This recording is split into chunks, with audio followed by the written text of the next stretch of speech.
Welcome, good morning, good afternoon, or whenever you are viewing this video. I'm Reba Collins, and I'm here with Vernise Robinson, the Workforce Development Administrator for the Office of, for the Department of Rehabilitation and Correction, and she oversees the Office of Enterprise Development. And so we're just going to have a little chat about a 20-minute chat about meaningful employment and how we start with that on the inside and then move to the outside and how we can partner with her office and the work that Vernise, again, a continuum of care, warm handoff back into the community. So thank you, Vernise, for taking the time to chat this morning. Just kind of tell us a little bit to start with about why are you so passionate about this area of rehabilitation and reentry? My passion lies in that I know that people need to be better than whence they came, and they may not have they may not have been bad when they came. They just made a very poor decision. So we want to fully reintegrate them and reinstate them into society so that they can be law-abiding, tax-paying citizens. That's awesome. On the ODRC website, I had to go and kind of look it up. But your office, and this is from this website, was developed to train the incarcerated population to build Ohio's workforce, OED as it's known, under the purview of the Office of Holistic Services, which I find interesting that it's under that area. Collaborates with various agents, state agencies, and private sector businesses to offer training and educational credentialing and transferable job skills that provide work opportunities to restored citizens. Can you kind of put that in layman's terms a little bit and tell us what it is that your office does? So basically, we provide we connect incarcerated adults with employment opportunities at least 90 days prior to release. In addition, we've boosted up our outside work programs where the incarcerated adults are afforded the opportunity to work outside the fence, making and earning a living wage. We know that there is a labor shortage throughout this country. There's a labor shortage within DRC. So many companies have changed their way of thinking. There was a time when most companies would not want to touch a justice-involved person or someone who had been convicted of a felony. But now, due to the labor shortages, people are thinking outside the box. How can we do this different? What can we do different? So, to that end, somebody of an employer comes with a good heart, well intentionedness about them. What do you look for though? Because you just don't want to place people in something where they could be taken advantage of. So, what do you look for in a potential partner that makes it good for everyone? So absolutely. So initially, contact is made with me or my office to from an employer who's looking to explore this workforce. They're not really sure what they want to do. They're not really sure what my office does. So they reach out to me for an initial conversation. I share with them the options. I share with them that we have a partnership with Ohio Department of Job and Family Services through Ohio Means Jobs, and we have a resume program. You can access resumes of incarcerated adults at least 90 days prior to their release. In addition, I share with them, depending upon where their company or office is located, that there is a possibility to take incarcerated adults outside of the fence to provide that labor, to provide that service. Um, Once they have the initial contact, I say to them, let me come out to your facility. Let me take a look at it. Because like you said, these individuals could be fragile. We don't want them being taken advantage of.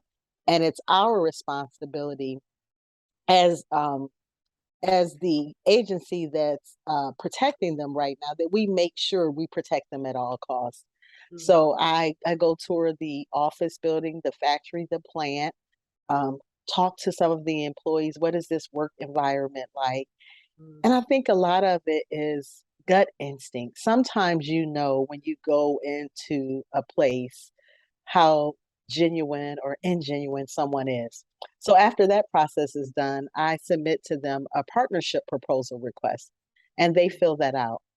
I bring it back to my board, and we have a board, and we meet quarterly. However, we've been adding some special board meetings in because we've had several opportunities greet us at our door. And we meet and we discuss if this employer should be afforded the opportunity. The employer provides a presentation and they tell us why they want to do it, why it's important to them. And then we also have if they're going outside for work, the warden at the institution or supporting staff, cast members who say, we want this for our incarcerated adults as well. Mhm. After their presentations, they are asked questions if my board sees fit. And then we end that session with them and we make a recommendation. The board is comprised of many individuals from the community. There are several department employees on there. We have our director of HR, human resources. That's important because she has an inside track onto hiring. We Mhm. have a company who hires most all their employees are justice involved. And this gentleman has a passion for this work. He'll tell you in a heartbeat, they're not sincere. They just need a labor market. He can just feel it. He Uh-huh. asks the right questions. We have formerly incarcerated adults on our committee who are doing the work as well. And then Mhm. there are government officials and people from the governor's office on that. But we make a recommendation to our director, and our director goes with she approves or denies. I haven't had an instance where she's denied it under my tenure. However, she does ask a question or two. She will come back and she'll say, "Well, Vernise, this, that, or the other," or "Vernise, I need to see more. I need to, Mhm. maybe I want to go out to this company." We had an instance where one of the companies we partner with is near a railroad track. Made her a little uneasy. Of course, it's our prayer that no one will walk away from us. Right. However, as an agency providing security to the state of Ohio, basically, we have to make sure that everyone is safe. Yeah. Yeah. Wow. Wow, there's a lot that goes into it then. It's just not the warm-hearted that get to engage, which is, I mean, it's great to have the warm heart, but you gotta have the follow through on all of that. Yes. In addition, Reba, can I mention that Sure. also when we refer companies or grant them access to the resume portal through Ohio Means Job, I also have to have that same gut feeling because we don't want to put an individual in a situation that's simply not appropriate for them. It Right. may not be the best fit for um, a Caucasian individual to go work in a primarily urban community. It Mhm. just doesn't mesh well. They don't have maybe not the same thoughts, values, processes. They're not embraced. They're not welcome into that culture or that environment. And it's the Mm. same for maybe a minority individual going to a rural community or county. It could be the same. So we need to make sure it's a proper fit. So I could potentially say, Mr. Jones, I don't think company A is a good fit for you for various reasons, but you Mhm. might want to consider applying at company B. Yeah. Yeah. So it's not just the skill, right? Mhm. That people are looking at, that your group is looking at it. It's also, like you said, the cultural fit, um the right environment where they Mhm. can feel like they contribute in a meaningful. So we might have some like family members or some reentry allies in the community that have somebody inside. And so how would they nudge, suggest, guide their person on the inside to engage in it with your office? So what's that process for the resume and the skill building and all those things? So it's a team effort. One of our core values is one team, one purpose. So that's Mm, important to us. So I have to work closely with my institutional counterparts. I have to have them help me push the message. I try to go out to institutions and speak to the population. Um, Ronnie Burks and the Office of Reentry, they do a phenomenal job at mentioning my name and talking about the office as well. I also have on JPay, I have a workforce tab. so the incarcerated adult can send me a kite, if you will. I think that's an outdated terminology that we use because now we have JPEG, but it's an electronic means of communication. Basically, they're sending me an email in which I can respond to them and ask them specific questions. It's no longer the snail mail written process that takes some time to get to. In addition, if they hear about me and they tell their parents or their loved one, I'm open to calls. I had a guy call me the other day and he said, Miss Robinson, I just got released. You told me, and this is how I know and I feel that somebody's invested. He said, I'm still sitting in the parking lot at Pickaway Correctional. What do I do next? And I think that that speaks volumes to Yeah. his desire to successfully transition and rehabilitate. Now, in this instance, he's going to have to live in a halfway house for some time. His wife picked him up, and I said, please give your wife my number. Let her call me because sometimes there are requirements from halfway houses that obligations that must be met prior to them actually going out to work. So I said, let me stay in touch with your wife because you don't have a cell phone yet, or you may not have the ability to communicate directly with. So, where do you see the employment gaps between the work that you all are doing on the inside and preparing people, connecting them, and the community? Where are the gaps? What can the community do to help lean in to you all in the work you're Well, doing? the community can have a little passion and a little compassion. The community can learn that, just like I said earlier, everyone who comes to the Department of Rehabilitation is not a bad person. They just may have made a poor choice. We need to embrace that concept of reentry and, just tackle it on head first. I think that education, one of the gaps is education, and that means educating the community on what this looks like, educating them that, yes, this person committed a crime, they served their time. Maybe they've been in an extended period of time, but they are not that individual that they were Mhm. 15 or 20 years ago. 15 or 20 years ago, they were a 16-year-old child making what they thought may have been adult decisions, Yeah. which changed the way the trajectory of their life at that time. Hmm. So education is a gap.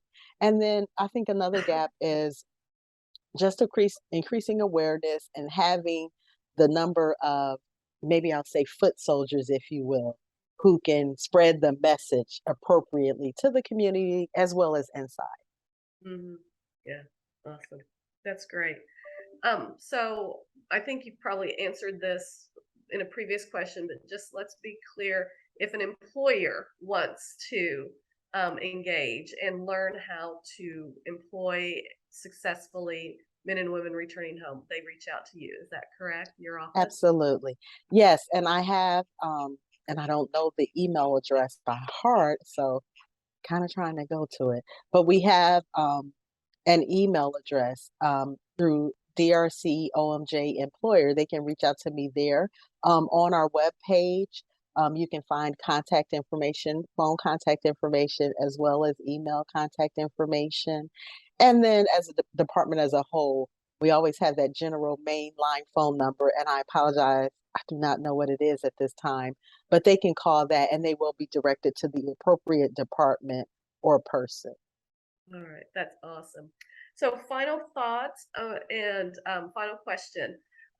Any other kind of new initiatives that your office is looking at or that you're working on currently? So currently, we are in a partnership with the governor's office, and we have a telecom 5G program. We are training out of Richland Correctional and Mansfield Correctional, partnered with North Central Community College. We know that's going to be big. Intel is coming to Ohio. They're going to need, I think I heard, 7,000 construction workers. That doesn't even include the workers that they will need once the structure is in place.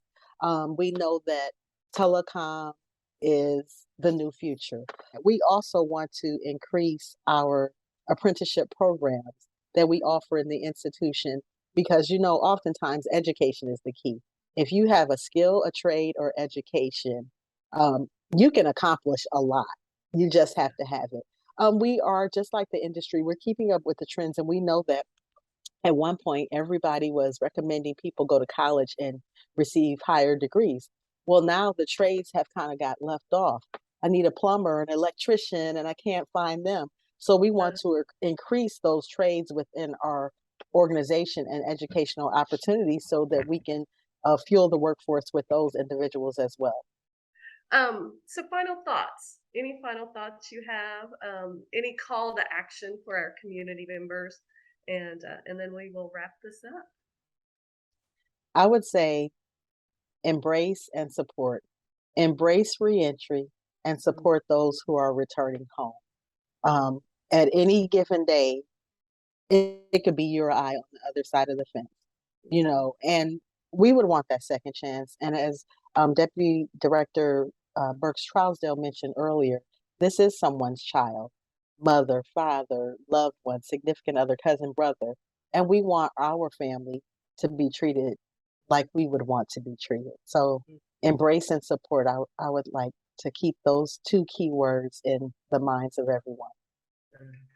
Well, thank you so much, Vernise, for giving of your time, your wisdom, and just sharing what your office is doing to make it an easier transition for our men and women returning home. Again, we appreciate you caring for and loving on the people that you've been called to serve. And so it just, I know talking with colleagues across the country that not everybody has what Ohio has as far as the type of men and women that are working hard to make our communities safer by making our men and women coming home feel safer, and that's and purposeful and viable members of the community, and it really comes back to that belonging.